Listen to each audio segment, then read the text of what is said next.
Welcome everyone to Monday Match Analysis. I'm Gill Gross, and it is time for the traditional first Monday of a major mailbag for Wimbledon 2022. Day one is in the books. I am live on YouTube. I am partially regretting for that reason leaving my window open. Hopefully there are no loud noises, but I am ready to get underway. Posted on the YouTube community tab, posted on Twitter. Excited to get into the comments, which are a mix of storylines coming into the tournament. There are some of today's results that people were curious about, and a lot of topics that I'm really excited to delve into here. So I'm going to start with YouTube comments.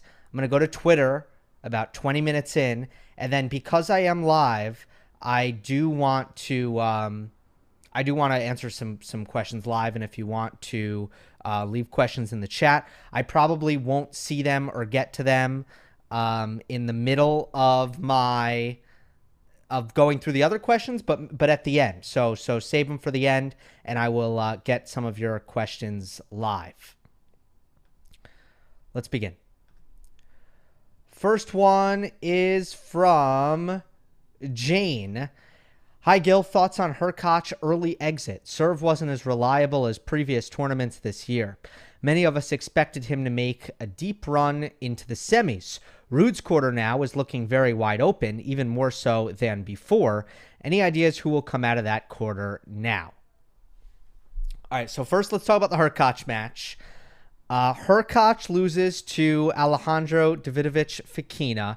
I'm going to pull up the exact score and the stats, so if I need to reference it, I can. But Davidovich Fokina won the first two sets. This was crazy, guys, if you didn't see it. He won the first two sets. He was up 5-3 in the third set. He was just far and away and very clearly the better player. And then he was up 40-love. Like, this is a routine straight set win. At 40-love, Hurkacz hits a return hard down the middle of the court. And Davidovich hits a tweener, a front-facing tweener, and misses it.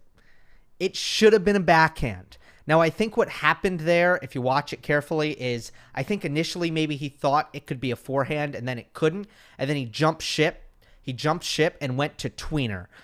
Really, I don't know if Fokina was in a different state of mind and it wasn't 40-love and things hadn't been going so swimmingly for him, if he would have gone for that shot or if he would have reacted a little bit differently. It's kind of unclear. The point is he loses that point. He loses the next 2 points, not in horrendous fashion, but also I don't think he really made Hurkacz come up with anything brilliant either, and he gets broken. Then it gets to 5-all, or I think potentially 5-6 before the rain starts falling. They have a rain delay. And I remember saying at this point, it looked like Fokina was like so upset. And for most of the match, it really stood out to me, the difference in demeanor between ADF and Hubie. I thought that Fokina was in one of his modes where he was soaking up the moment and really playing every point like it was his last. The gears were turning in his mind on every single shot. He was way more disciplined from a shot selection standpoint than I'm used to seeing from him. And I thought he was really enjoying himself out there. And I'm thinking classic Davidovich Fokina in best of 5 against the top player. Like, he loves, one thing I really love about him is he loves those moments. And it looked like he was really relishing it. Hurkacz looked incredibly stressed to me. Looked incredibly stressed throughout the match. And more on that later. All right, rain delay. At this point, after the missed match points, suddenly Fokina is looking like super outwardly dejected. He's an emotional guy. So I get it. I thought, okay, it's a rain delay. This is the first ever rain delay that benefits the player up 2 sets to love. You never say that. Everybody always asks me all the time. It's a question posed. Oh, who did it benefit? Who did it benefit? Whoever's losing. That's who it's benefit. That's who it benefits. Whoever is losing. This was the exception. Fokina needed a break. Here's the thing. He came back, and I'll admit, when they first came on the court, I missed the end of the third set. So I don't know what happened there. But then I tuned in for the fourth, and I saw a lot of the fifth.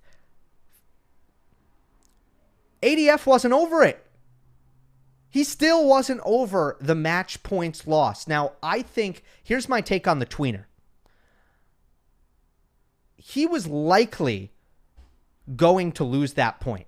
Probably under a 50% chance he was winning the point, because Hurkacz did hit a good return, and it's not as if Fokina at 40 love made this clear point-costing error.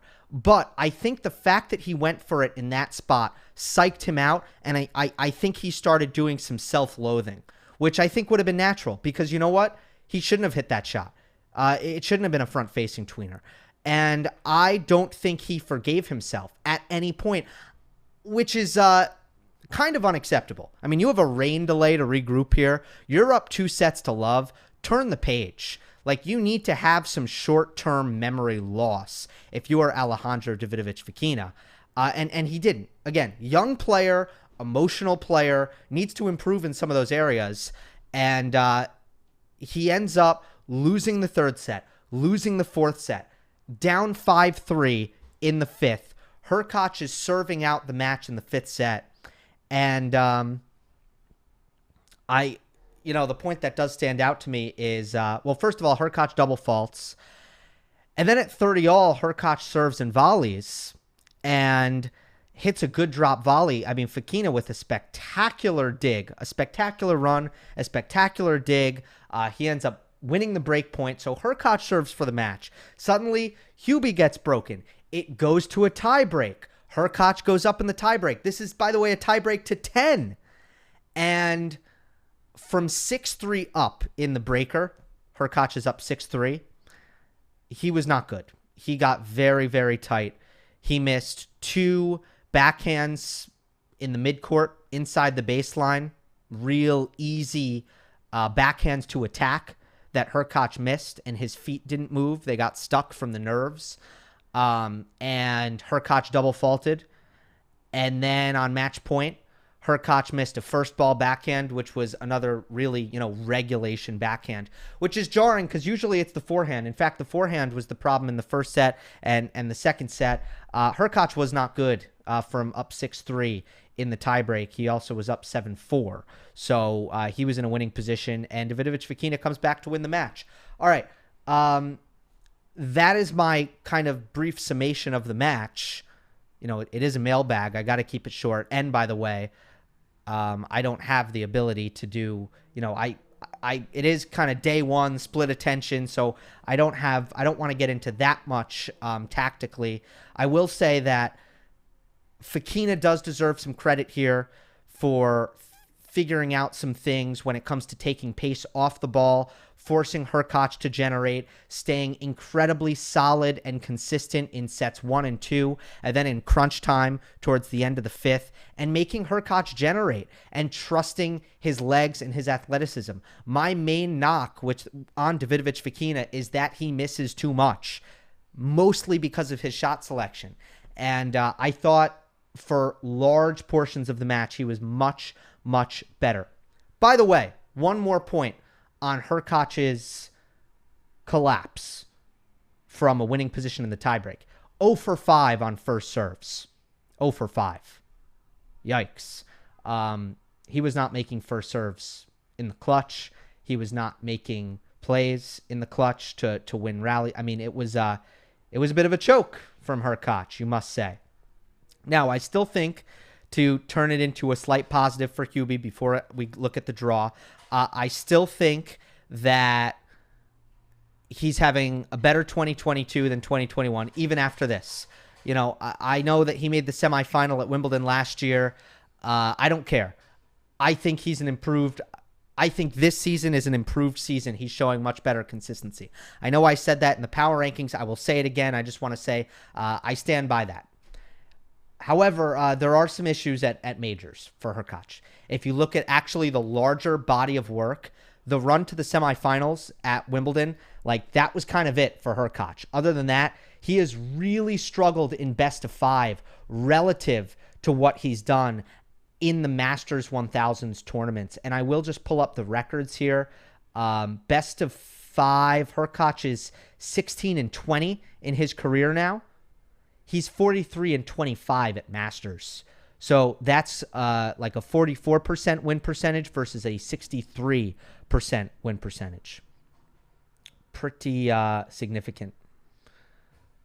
What's going on here? Because I'm looking at Tennis Abstract right now, and it says his Grand Slam record is 16-17. So maybe best of 5 includes some Davis Cup. So let me amend that. 16-17 for Hurkacz's record at the Slams versus 43-25 at the Masters. All right, let's look at this section of the draw, shall we?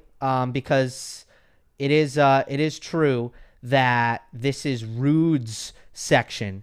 And I mentioned that Ruud section on the top half of the quarter that Hurkacz is in is by far the most wide open portion, the most wide open eighth, I could say more specifically, of the draw. So let's take a look. Now the Hurkacz section, I still think a lot of the section. I think that Norrie and Dimitrov in particular are pretty solid in this eighth as the other seeded players. There's also Tommy Paul as the number 30 seed. And then a couple of unseeded players who I really like. Yuri Vesely is someone who routinely throughout his career has made round 3s at Wimbledon. He's a tall, big serving lefty who's excellent at He responds very well to pace, I'll say, and he's got a good aggressive game. Then you have another lefty in Adrian Mannarino who had to go 5 sets today against Max Purcell. Max Purcell is an Aussie who qualified very comfortable on the grass. I'm not ringing alarm bells by Mannarino having to go 5 in that match, but not a really ideal way to start the tournament. But he was my dark horse in that section. So 2 unseeded players I really like in Mannarino and Vesely. I like Cam Norrie, and I like Dimitrov here as well. Who is my pick now to make the semifinal? That's the interesting one, because I have Tiafoe coming out of the Ruud area, and I would have to now pick Grigor Dimitrov. I mean, I didn't see that coming. It feels a little strange. It feels a little less strange than picking Tiafoe to make what would be his maiden major semifinal. Just real quick, I do want to check the Dimitrov-Norrie head-to-head. It's something that I haven't checked, so I'm going to pull that up before I move on to the next question in the mailbag, as I know I've spent a lot of time on this one. But, I think something's going on. Tennis Abstract is down, and that's like a major resource that I use all the time. So now I have to go to the ATP website, and now I need to look at it over there. Yeah, I feel without some of my weapons today, guys, because Wimbledon is an IBM tournament, so I don't have as many stats as I do for Roland Garros and Australian Open, which are Infosys tournaments, and I don't have Tennis Abstract today. Okay, so Dimitrov just beat Norrie in Queens last week, but that was his first win against Norrie, because Norrie very notably had a win over Dimitrov at last year's Indian Wells in the semifinal, and I thought upon seeing that match that Norrie was actually a pretty bad matchup for Dimitrov, who, of course, has to slice into Norrie's forehand with the backhand slice cross court. But I think on grass, that shouldn't be as difficult for Dimitrov to execute with success, with the backhand slice being so much more effective, very different from Indian Wells than they met at Miami in 2021. Not the week after, right? Because it was separated in the calendar, and Norrie also won that one 7-5, 7-5. So, yeah, I guess Grigor Dimitrov is now my pick to get out of that section of the draw. Wild. Incredible stuff, ladies and gentlemen. All right, let's move on. Flynn says, hi, Gill. Apologies if you've talked about this already, but what do you make of the implementation of on-court coaching into some events this year, such as the U.S. Open, and do you think it will be successful? In my opinion, it would be tragic because the lack of coaching is one of the things that makes the sport unique. Interested to know what you think about it. Well, I need to try to refrain from going 15 minutes on this because I can, and maybe it'll be another video where I will go more in depth. But for those who didn't see, the ATP is going to do what the WTA has already done on a trial basis. The ATP is doing it, which includes the U.S. Open. I believe for the remainder of 2022, there is going to be on-court coaching allowed, which means, or actually, are they calling it off-court coaching? Yeah, I think it's off-court coach. Who cares? Here's the point.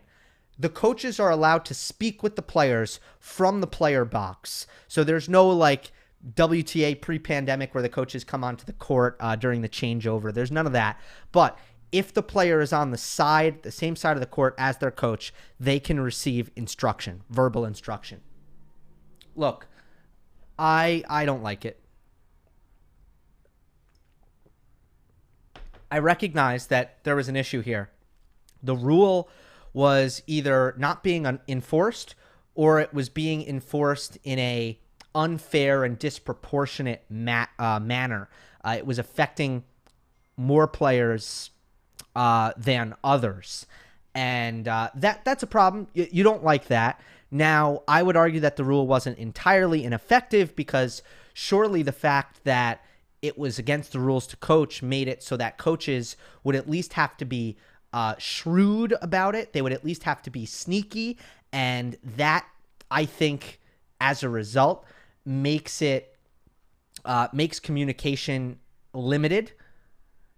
So I think most were breaking the rule. Most were not adhering to the rule.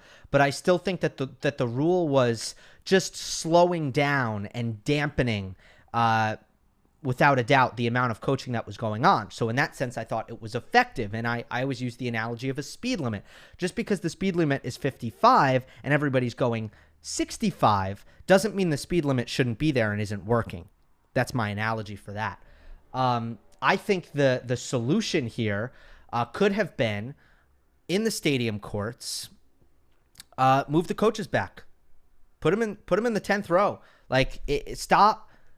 Stop having them sit courtside if this is such a big problem. And I think that would have fixed it. I mean, look, ideally, I don't really like this whole thing. This whole, we can't enforce this rule. This rule that I think is good for tennis. It's enforced at the lower levels, I believe. It's enforced when there's no crowd and it's a futures match and there's no noise, and the chair umpire's sitting there, and all it is the coach and their players. The coaches can't say anything to the players, or they get a code violation. In juniors, it's enforced. In, 12 and unders, it's enforced. My ideal sense of tennis, and part of the reason I fell in love with the sport, I feel that it's rewarding to play, I think it's good for kids to play, is because you have to figure it out, and I don't want that to go away. So I'm not happy about this. All right, another one now from Adrian Gosh, or Gaethje, or something else. One, I've always been intrigued by how players can be beaten by someone ranked much lower than them in the rankings just because they're a bad matchup. What attributes do you think would be that player for each of the big three? Basically, what are the big three's bad matchups prototype? And which player best embodies those attributes? Okay? In other words, who was or who is the best anti-Federer, anti-Nadal, and anti-Djokovic? And then there's a question about Wawrinka, which I'll get to. Okay. Yeah, styles make fights, right? Styles make fights. The best All right, let's start with Nadal. I mean, for Nadal, I think, especially if you are a righty, you just need to be comfortable, I think, stepping in and taking your backhand on the rise. I think that's a major key. You need to be able to hug the baseline, and you need to be able to make Nadal feel uncomfortable to a point where his cross-court forehand is can't land short. And if it does land short, it's going to be punished. And those are the players who I feel observationally give Nadal the most trouble. I think the most famous anti-Nadal is Nikolai Davadenko, who had a very positive head-to-head against Rafa. And Davydenko is someone who really did a fantastic job of taking the ball early on the rise. And I just think Nadal's heavy spin didn't bother Davydenko much at all. He was able to take the ball early and take time away from Rafa and just suffocate him and punish him whenever the ball drops short. Sometimes Nadal's heavy topspin is not good for depth, and some players can take advantage of that. Anti-Federer, man, I think anti-Federer, I don't think it's quite as clear. Not quite as clear. I think you must attack. You must be able to hit hard into his backhand wing. You could easily say like a lefty who's going to attack his high backhand. I can't really think of a guy who did that other than Nadal, so that's not really my answer there. I'll say like an Andrei Rublev type, someone who is excellent. It's funny though, Federer just destroyed David Ferrer, who I think is similar. A player who really goes hard at the righty backhand and tries to put them in jail on that side. I don't think it's that clear for Federer who the anti-Federer or what the anti-Federer is. He's been good against big servers. I know that he's not the returner that Nadal or Djokovic is, but he's been good against big servers. Can he be grinded down? Are grinders good against him? I'm not sure that that's the case, so nothing really comes to mind. And similarly for anti-Djokovic, the only thing I'll say about the anti-Djokovic players, I would say, really big hitters who play behind the baseline, far behind the baseline. I think those are the best players against Djokovic. Players who bring a lot of power and aren't bothered by Djokovic's depth. I'm kind of thinking of like a Timur of Wawrinka. But here's what I mostly want to say about this question. There is no type of lower ranked player, very much lower ranked player, inferior player, that actually consistently gives any of them trouble. That is why their consistency at the majors, Federer's quarterfinal streak, I mean, I don't memorize what it was, but it was impeccable. I was looking actually recently, and Djokovic hasn't lost a match point before the quarterfinal. You have the U.S. Open default, you have the injury that he suffered to against Wawrinka, but Djokovic hasn't lost a match point before the quarterfinal since I believe 2017. Might be 2016. It's been a long time since Djokovic has lost a match point before a quarterfinal. For Nadal, it's been a very, very long time. I think it's been not since 2015, potentially, and I'm going to check this for Nadal. Let me check this real quick. And that is specifically because these are players who are well-rounded enough that they aren't really... usually there's no matchup that exists that's so bad that they might have more trouble against a bad matchup, but normally they won't lose to a player ranked far below them.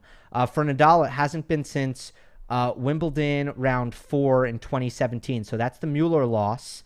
And then in 2016, when he was really struggling, that he lost before the quarterfinal at all three majors that he played. Anyway, so 18, 19, 20, 21, two majors down in 22. We're going on 5 years since Nadal has lost before the quarterfinal and Djokovic has lost a match point before the quarterfinal. Okay? Incredible. Okay, ask me the Wawrinka question another time because I'm going to have to keep it moving here. All right, let's go to Parth. Hi, Gill. I would like to know if you do YouTube full time and also, or are you also into tennis journalism? Also, what are your goals regarding this channel? Would you like to collaborate with the ATP in the future? Okay, it's and this got a lot of likes. Hold on, I'm gonna move my camera over a little bit. This got a lot of likes, so people are interested, and I'm always down to answer questions like this in the mailbag. Whatever you guys want to ask me is fine. I think this is what this series is for. So my main job. And a lot of you guys know this, I'm sure, especially if you follow me on Twitter. My main job right now is broadcasting for Tennis Channel. So that is like what that is my priority. That is my main income. And I feel very lucky to have started my career post-college with the chance to do that. Now, obviously, there are some weeks where I'm working, some weeks where I'm not. I've been doing a lot of T2 recently, which is Tennis Channel's new network on Samsung TV. So that's why sometimes you don't actually hear me on Tennis Channel proper, but I'm still actually working and commentating on tennis. So I'm very, very happy with that, and I hope I'm doing that for a very long time. Into tennis journalism, I don't consider myself a journalist because I'm not information gathering. I'm not on site. I'm not really talking to a lot of sources, asking players questions all the time. There are a lot of people. There are a lot of great tennis minds that I talk to. I pick their brains. I do try to stay involved that way, but I don't actually consider myself a journalist. I consider myself a broadcaster and a pundit. And my goals regarding the channel is to mostly, to keep doing it and to see how far I can push it. I don't feel a lot of pressure to make the channel into, something that, becomes like what I'm supporting myself from, financially or anything like that. But I just want to keep doing it and keep improving it and seeing how far it goes. And I want to continue to give tennis fans an optimized version and the best version of what I believe is kind of a missing piece in this space, which is kind of more long form tennis analysis, in-depth tennis analysis, coverage that kind of goes beyond the basics, coverage that goes beyond what you would read in your run of the mill post-match article on a various media outlet. There are, some people out there who I think are doing what I do, but very, very, very few. And one of them who does an excellent job, Matthew Willis, with the racket, he's actually just discontinued. I don't know if that's going to be forever or just temporary, but he stopped doing it. So there's very few of this, and I do think that a sport needs punditry. I think that's very important. Punditry and analysis. I think fans need to engage with the sport in that way to, think about, build storylines and think about the sport in new ways. And I just think it's important. So that's why I want to keep doing it. And, my broadcasting career, I'd love to do other sports as well. So that's something that's a personal goal. I do want to get into some other sports, and I love the art of play-by-play, the craft of that, and various other, sports broadcasting ventures outside of tennis. But right now I'm very happy with Tennis Channel, and when I'm not busy with Tennis Channel, I'm doing this. So that's my story right now. Question here from Grisha. Hey, Gill. My question isn't really relevant to Wimbledon, but I'll ask anyway. I see a lot of people attributing Medvedev's recent struggles to mental scarring from the AO loss to Rafa, and I remember seeing a lot of the same things said about Tsitsipas in the second half of last year after he lost the RG final to Djokovic. What is your opinion on this? Do you think there are cases where one loss can completely derail a player's season? And do you think that is what is happening with Daniil? Personally, I think there are plenty of other reasons for him to have been subpar so far this season. His short off season, his hernia surgery, plus the emotional pressure of the Wimbledon ban. So I'm not sure the Nadal loss had much to do with it. Great question. I tend to agree with you, Grisha. I would add, in your list, and I think it's a good list. Short off season, I was concerned about coming in. Very concerned about it. It was 3 weeks long. That's not enough. Hernia surgery, obviously that's an issue. Becoming number one, the being Russian right now, which is a lot better than being Ukrainian. I mean, you don't want to frame, you want to be careful not to frame this as kind of like Russia's a victim here, because they're not. But it's a reality that is something that's out of Medvedev's control, that things like the Wimbledon ban take away his motivation to really rise and have a strong grass court season with no real prize at the end. And even just having to deal with the media thing and not seeing your flag represented and stuff like that. So I don't know what effect that kind of stuff has. And then there are other tennis reasons. I will add though, we have not yet gotten to the part of the season where Medvedev historically has excelled, which is the summer hard courts and then the post-US Open indoor hard court season. So not only do we have all of these factors, we also have the fact that obviously he didn't play clay season, but slow conditions at the Sunshine Double. You have the clay results, and then you go to grass where he's not as comfortable as I think he will be in a couple of years on the grass yet. However, here's what I will say. The question was is it about the Nadal final? No, I don't think that the Nadal final is really the issue here. I do think he's lost 5 straight finals, and his career record in finals until the U.S. Open, or I should say after beating Djokovic in the U.S. Open final, was 6-1. So he was awesome in finals, exceptional. I do think at this point, what will begin to weigh on him mentally is if he is number one, the fact that he is number one. It's not an if. He's number one in the world, and he hasn't won a title this year. He's number one in the world, and he hasn't won a title since last September. That is going to be a weight. That is going to be a weight on his shoulders.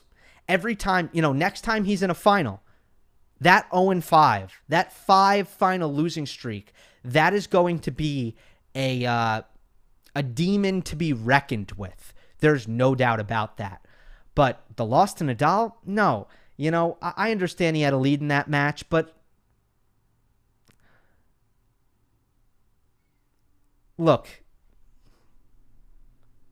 there were some mistakes made. He didn't choke though.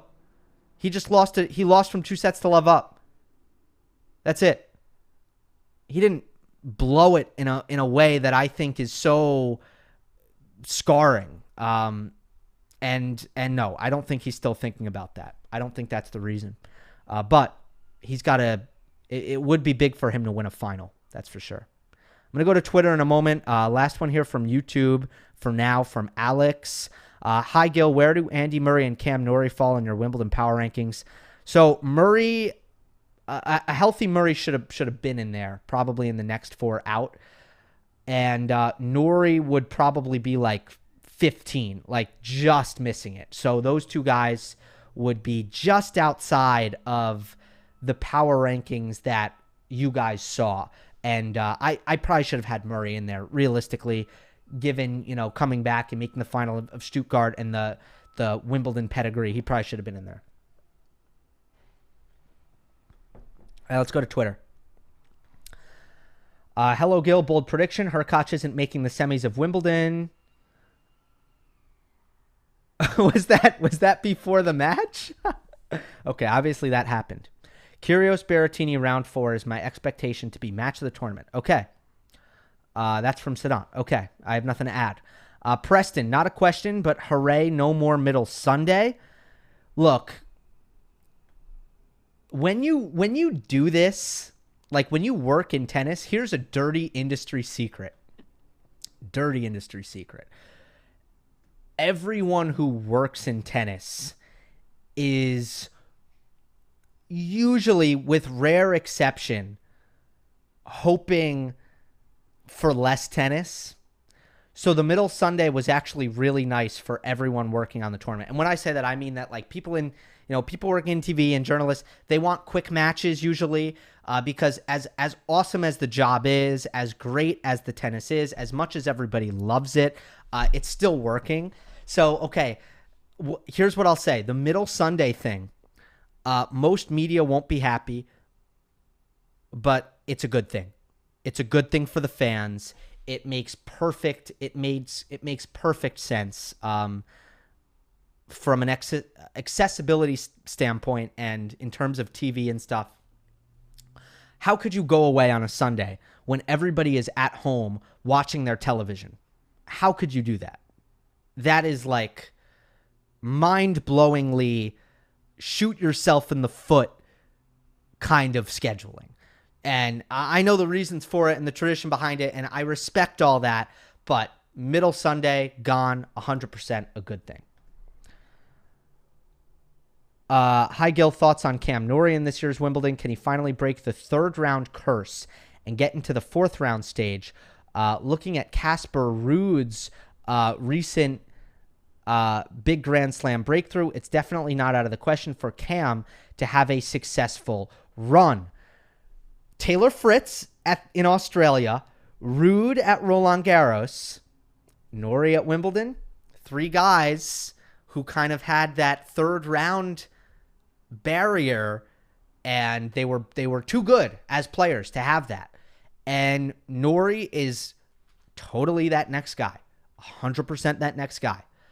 And his draw is good, so he's got a good chance. He's got a good chance here. That's what I'll say. Again, there's plenty of players in that quarter who I like, but I would not be surprised at all. Norrie's backhand in particular is great for the grass. Now, what you don't love is that the grass kind of takes away his physical advantages. You like the slice serve. You like the lefty slice serve also. Norrie is such an interesting player technically because different aspects of his game suit different surfaces. And you can't really, and for that reason, you can't really pin him in any certain kind of area when it comes to what conditions suit him. It's very difficult, other than maybe making the argument that hard court is really his best surface.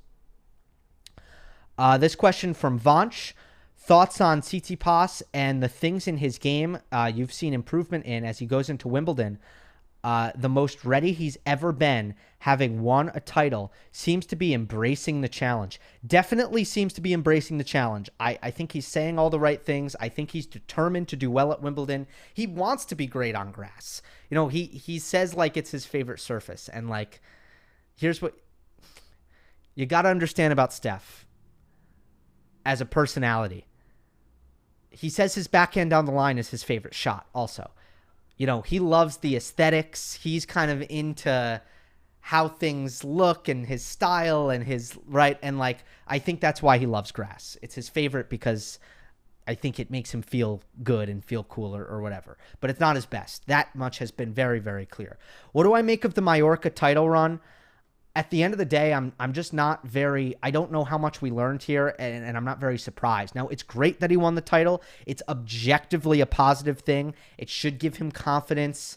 But, you know, from my standpoint, personally, right, I power ranked him before he won Mallorca as the 9th best grass court player in the world coming into Wimbledon. And just looking at the run in Mallorca, you know, he didn't really beat anyone who I would expect him not to beat. And then kind of taking it a step further, you know, the thing I always look for with Tsitsipas in particular is, did he play any big servers on the grass? And the answer to that is mostly no, you know, not really. Nothing even close to what he'll see when he faces Kyrgios. RBA in the final, kind of a spot server. Ilya Ivashka is the biggest server that he faced. And, Ivashka's not in great form.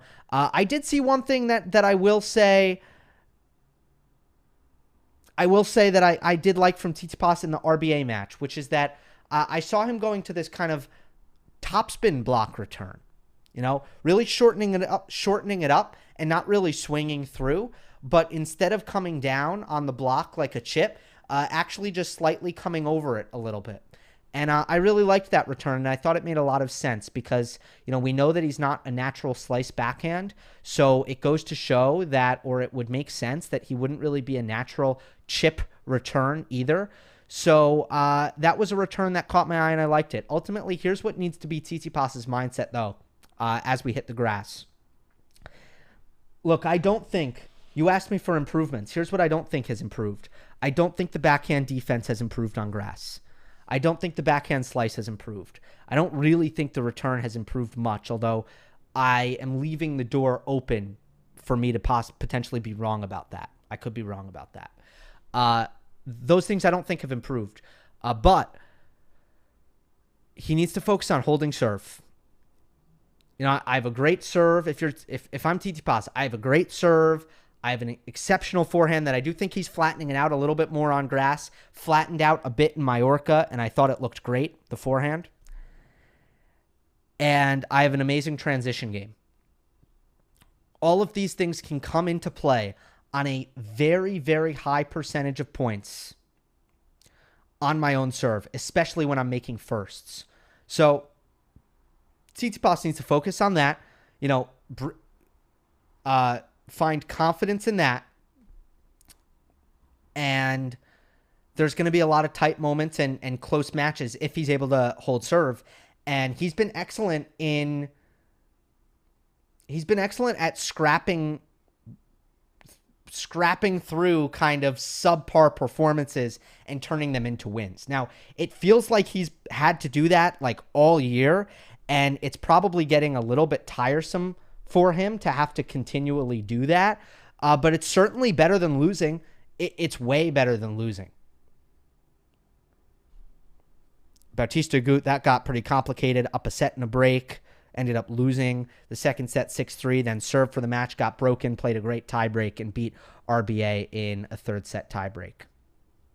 Also went 3 sets against Giron in the quarterfinal, but took care of Benjamin Bonzi and Ilya Ivashka in straight sets. That was his run in Mallorca. That's all I got on that, I think. I will kind of throw out the disclaimer that I did not watch that much last week, as I was in New York for the first time in a very long time, and I was focused on friends and family. I'm from New York, for those who don't know, but I'm in LA now. Hi, Gill. This is the first year Federer has not made the main draw this century. What's your best memory of Federer on grass? My best memory, can I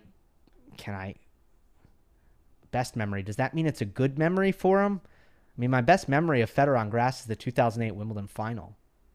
That's my best memory of Nadal on grass, too. That's just an amazing memory for me, personally. But hey, 2019 was also an incredible memory. I was in Venice, Italy, okay, at the time. And if you know anything about like Venice and I think Italy in general, it's very hard to find a television at a, when you're out. And I didn't, instead of watching like in my hotel room at the time, I actually found like the only Irish pub in Venice, and I was watching it there. So, and that was obviously an incredible match with so much to remember. But if you're going to say a win,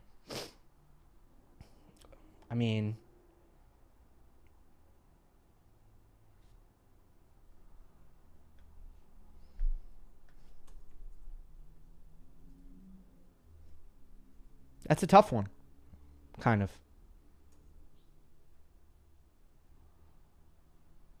I don't know. I don't know if one stands out to me. I got to be honest. The Roddick win in 2009.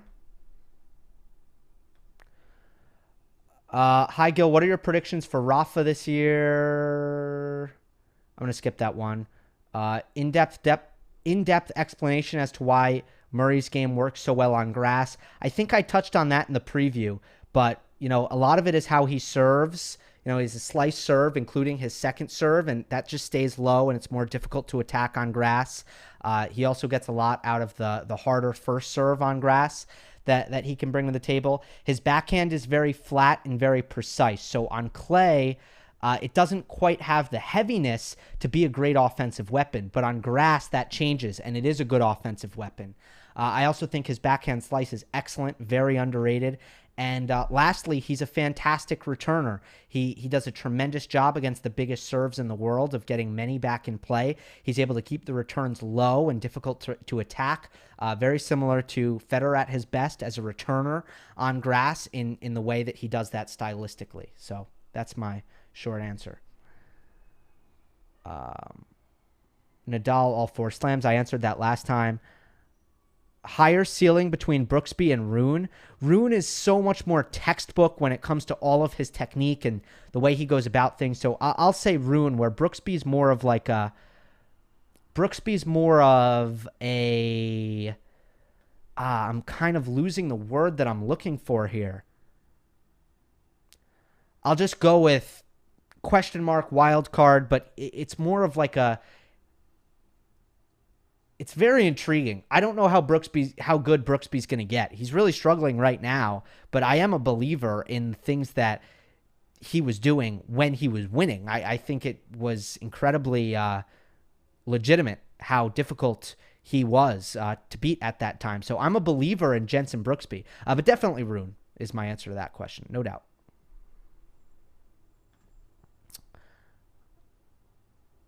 Okay. Different line calling systems in place for the slams.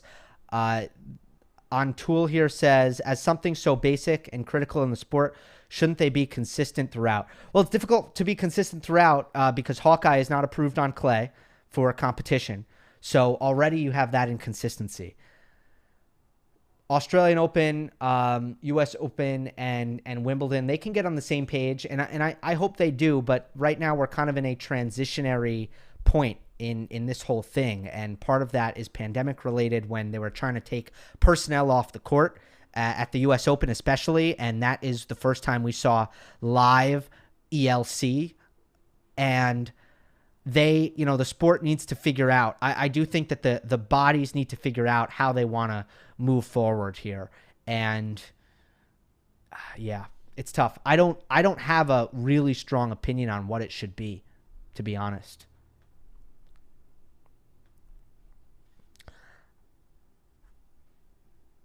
Question about Nadal being 3-0 against Murray at Wimbledon.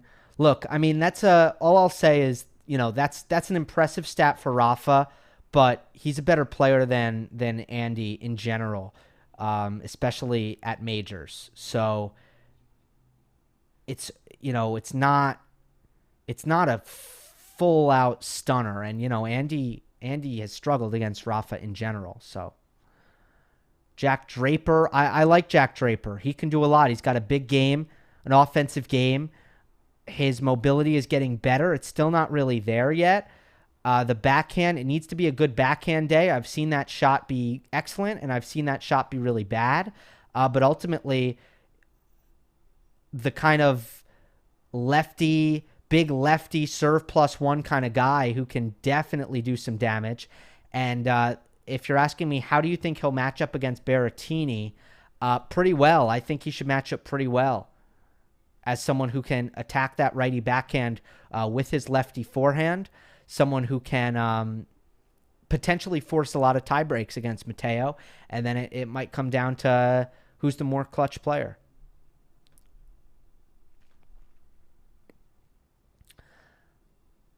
Why doesn't Ruud do well on grass? His game has many similarities to Berrettini, whose best surface may be grass, or even FAA. Is it because his serve isn't at the cheat code level? Good question. And I think the reason you think that Ruud is similar to Berrettini and FAA is because of their strengths, right? That serve +1 strength. And you're not wrong about that. I agree with you about that. I think the biggest difference is Ruud's forehand and how it comes off. Yes, his first serve isn't quite at the level of those two, especially not Berrettini. It's just topspin is such a big part of what makes Ruud's forehand difficult to deal with.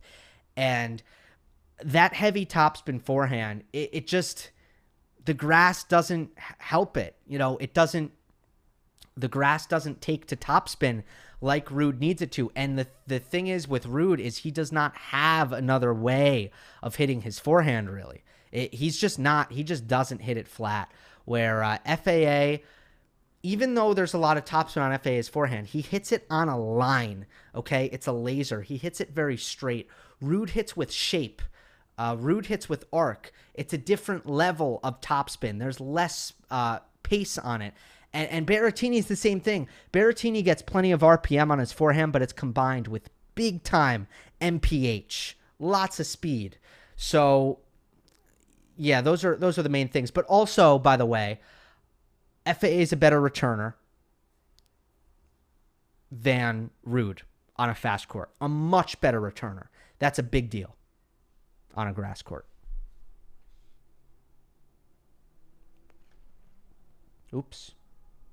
How important are grass tune-ups for Wimbledon? Swiatek and Alcaraz are notable players who skipped them this year. I don't think they're that important, especially if you're experienced on the grass. I really support Carlos Alcaraz's approach to playing as light a schedule as possible, and Swiatek as well. I always support players who do that. I don't know that there's a lot of players who I think don't play enough, other than Serena in recent years, who I think hasn't really played enough. But in general, I think you can play. I think a lot of players are playing too much.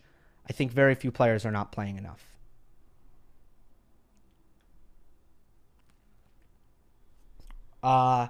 Okay, someone's asking me about Novak. Hey, Gil, I don't know if you watched much of Novak. I did watch a lot. What I can see, he looked tired, unenergetic. It was not just about the body language. Your thoughts? Well, I would argue the reason he looked tired and unenergetic to you is because of the body language, right? I mean, I doubt that you were picking that up during the point, but it was a weird performance from Novak. He wasn't at his best. He did plenty. He was never really in danger, I don't think, of losing the match. He might have been in a bit of danger in the fourth set when he was down a break point, and he had to hit a really good second serve. Amazing. 112, like right off the tee, to save that break point. That was the turning point. It was off to the races from there. But Djokovic was weird emotionally, completely flat. And it was the same that we saw against Nadal in, I know, drastically different circumstances. We're talking about a huge match against Rafa in a quarterfinal versus first round against Sun Wukong. Completely different.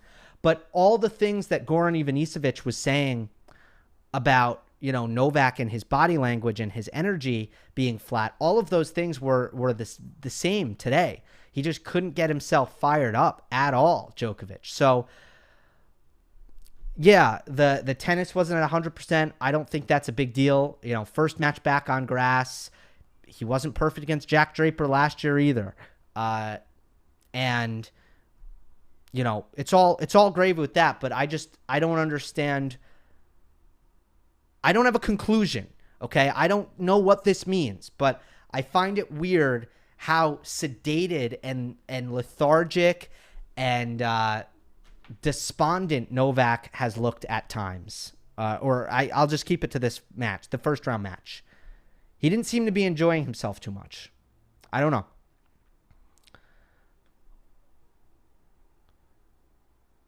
When we go into a replay, why is there an applause? That's a rhythmic clap. A rhythmic clap. It's not a recording. It's real. Why do you think Djokovic has not yet fixed his overhead? It can't be too hard, can it? I'd be willing to bet that is a mental thing, and that's why he hasn't fixed it. I bet if we watched Novak in practice, his overhead would be totally fine.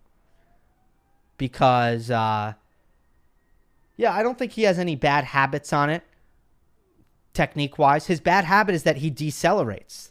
That's why he misses. He decelerates on it, and deceleration is mental. So that's why. And then last one here from Twitter before I'll jump back to YouTube. My friend Anthony says, what caused you to join us in the year 2022 with the switch to iPhone? Need a special video on this. You won't get a special video, but I will answer. I just got an iPhone, everybody. Just got an iPhone. And I had been using a Google Pixel for about a decade. And look, I don't know what forced me to switch really, but the thing that ended up bothering me was just the phone-to-phone interactions, okay? The MMS versus the SMS, right? The iPhone, you can do some things, right? You can like the message if you need to get out of a conversation, if you're done with that. Can't do that with an Android. iPhone, Android. Can't do it. People would send me a video, and it would look like it was shot in 1995. Android to Android, it's fine. Videos are fine. But iPhone to Android, there was a problem. Had to video chat on WhatsApp instead of FaceTime, So basically, I got sucked into the cult. Here in the U.S., I know it's different internationally. Here in the U.S., I'm in like the 5% or something of non-iPhone users. And I was just kind of sick of it. Now, I will say this.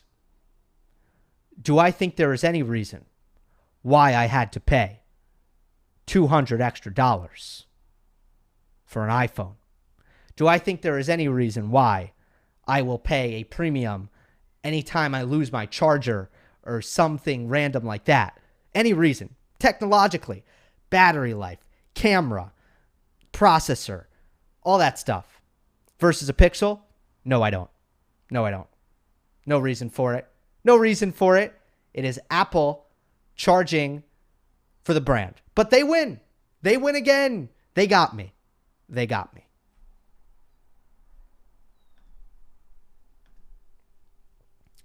Couple more here from YouTube. Then I will take some of your live questions.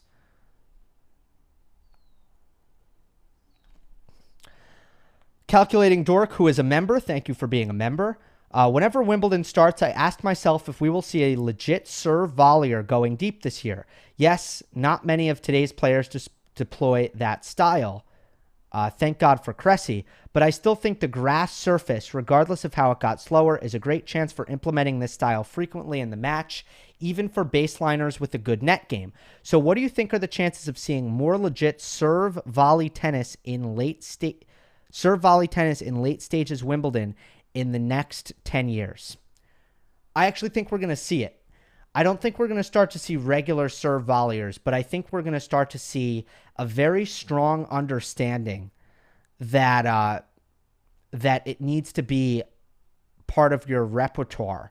And what happens generally in a lot of sports, definitely in tennis, sorry, is there's a bit of a push-pull. Push-pulls happen. So right now, the push, I'll say, is deep return positions. Returners giving themselves extra time to react to the serve and able to take fuller swings as a result. That's the push. So to that tactic, there now needs to be a reaction to that tactic.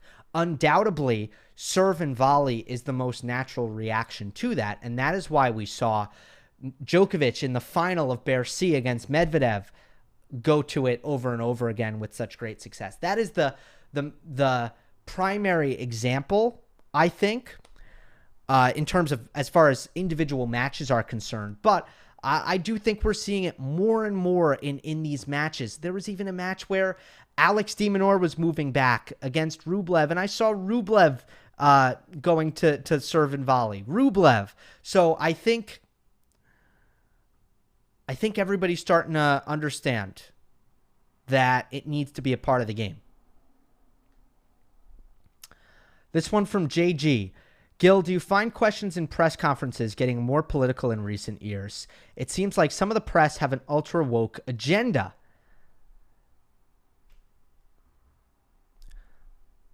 So you don't cite you're not citing a specific question, which would make this obviously a lot easier for me to answer this comment.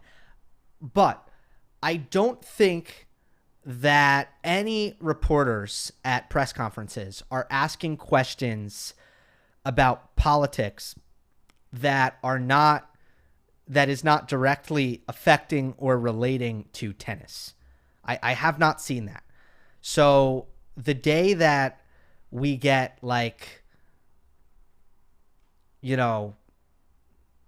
Serena Williams talking about or being asked about the Affordable Care Act or how much the 1% should be taxed or should we get rid of the filibuster? Okay, all that boring stuff. No, it's not boring. I'm just joking. Politics is very interesting. But, as soon as we start seeing players be asked about that, that something's wrong. But I do think that a journalist's job, a tennis journalist's job is to cover anything that affects tennis. So you'll see me on this channel. I'll talk about stuff if I need to, but if I don't need to because it doesn't relate to tennis, then I don't talk about it. When it relates to political matters, you could try, if anyone was curious about my thoughts, you could try asking in a mailbag, and I might choose to answer it. I might not. It really depends on the topic. But in general, I don't think that anyone in tennis media is really needlessly bringing politics into anything here. I just think that sometimes in an international sport, these things intersect. They intersect very blatantly and clearly. For example, most recently, you have Australian politics coming into play in a big time way with Djokovic's immigration status, and ultimately Australia trying to figure out if they want to let unvaccinated people into the country if they have a past infection of COVID-19, trying to figure that out seemingly in real time, and ultimately deciding that they weren't going to let Djokovic in because he was going to fan the flames of anti-vax sentiment. So that's politics affecting tennis. It happens. It's a reality. And when that happens, I think it's important that tennis media is equipped to cover that stuff intelligently. That's the most important thing. You got to cover it intelligently, but you do have to cover it. And you got to ask players about it. From Marco. Hi, Gill. Thank you for this space dedicated to us, and I wanted to congratulate you for the work you're doing. Thank you very much. Question. Why is Shapovalov not considered among the potential competitors of this Wimbledon edition? Don't you think he's a bit undervalued on grass? Last year has shown he can be a threat for all players. Thanks so much. Well, I did put him on upset alert in the preview, and a lot of you probably heard my reasoning for that. I don't actually think Shapo needs grass. I don't really know that it was grass that made him so successful at Wimbledon last year. I thought that there were good stylistic matchups for him. Matchups that protected his backhand defense. But I also thought that it was about Dennis himself. It was about the state of mind that Shapo was able to get himself into, and the way he was seeing the court, the way he was hitting big into big targets and finding some consistency from the back of the court, and also finding high percentage of first serves. I don't think it was so much about the grass. Right now, Dennis seems mentally fragile to me, and it seems like he doesn't have a lot of confidence. So if the question is, well, wouldn't the Wimbledon semifinal run last year help him in this respect? I just don't see it like that. I think that this is a point in time where he's probably putting even more pressure on himself. Even though he doesn't have the points to defend, he's actually going to drop in the rankings as if he lost first round, regardless of what he does. I think he'll be putting a lot of pressure on himself, and I just don't really like what I've seen from Shapo at any point, even when he made the round of 16 and beat Nadal. I don't even think he played well in the match. I thought that a lot of the bad habits that he needs to try to break were very much present, even in Rome.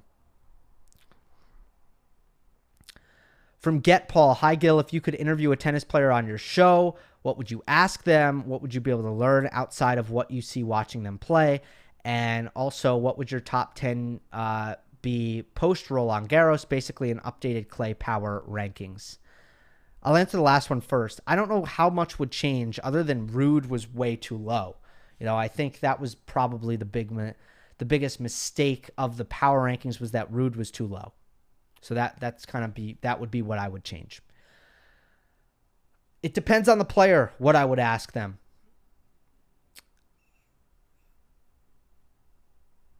I'm trying to think of how I could answer this question in a way that is good and entertaining. But obviously, you need to build up trust with a player, and that's what will lead to a good interview.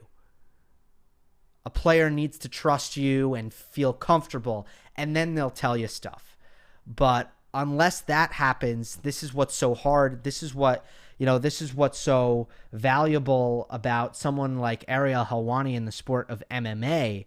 For those of you who are familiar with his work, he has built up the trust of fighters. Fighters know who he is. They want to give good interviews. They feel comfortable with him, and that's why he gets great stuff. I can ask great questions about tactics in a match. I can ask great questions about how are you feeling at this point in time, and what went into the decision to do this in your scheduling, or make this decision about your coaching, or how does this physio help you, and what did your off season look like? I can ask all these questions, but I may or may not get the answer that I'm looking for depending on how comfortable a player is with me. Last one here. It is from Ilfat. New subscriber. Let's go. Just want to say that your content is really good. The best I've seen about tennis. That's awesome. Appreciate the kind words. I've always supported Rafa because of his fighting spirit, resolve, and it's a pleasure to see that someone is that passionate about what they do.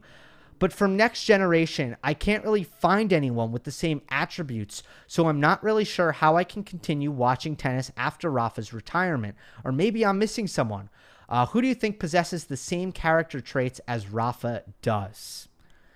Yeah, the big kind of conundrum for many Big Three fans of who's next as these three approach the end of their careers.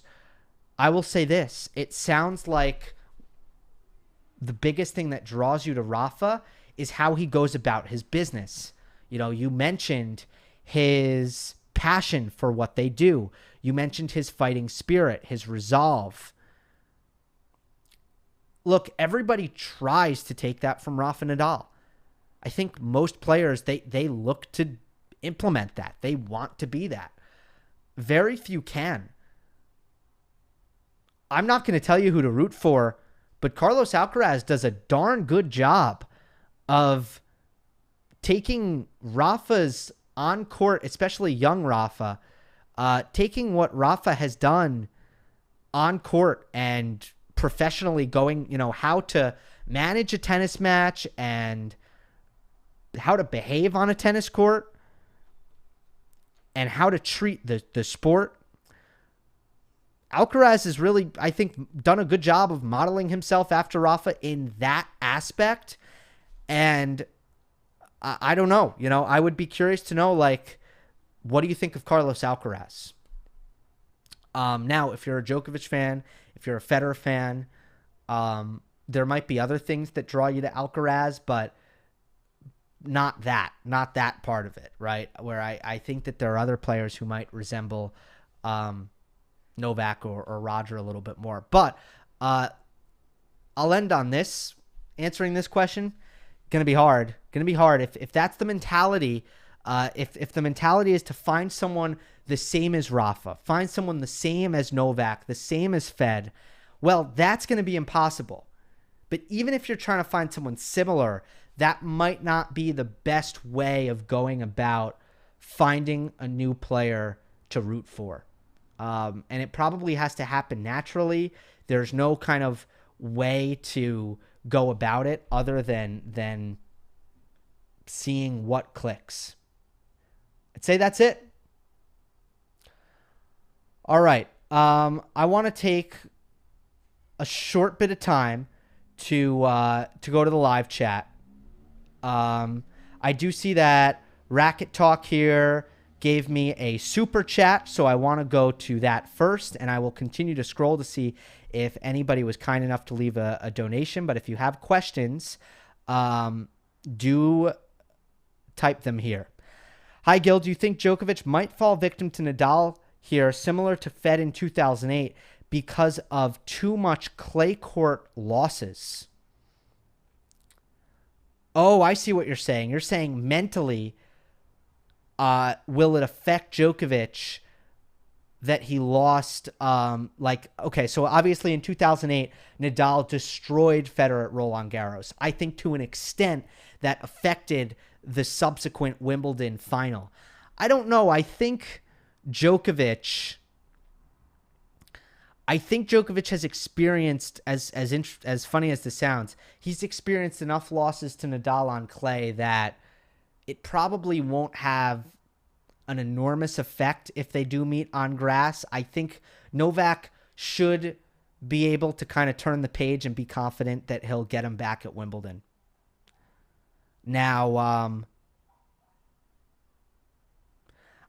I think the same is so for Nadal's confidence level. I think they know it's kind of, look, they've played so many times that these individual matchups, I don't think the head-to-head is so much so on a balance, on a string like that, where the confidence level or the mental edge can kind of swing back and forth so easily or so quickly. And I don't think the head-to-head is in a place where that is happening. I think both players feel like they can beat each other, and that is probably going to be the perpetual state of the head-to-head for the foreseeable future, in my estimation.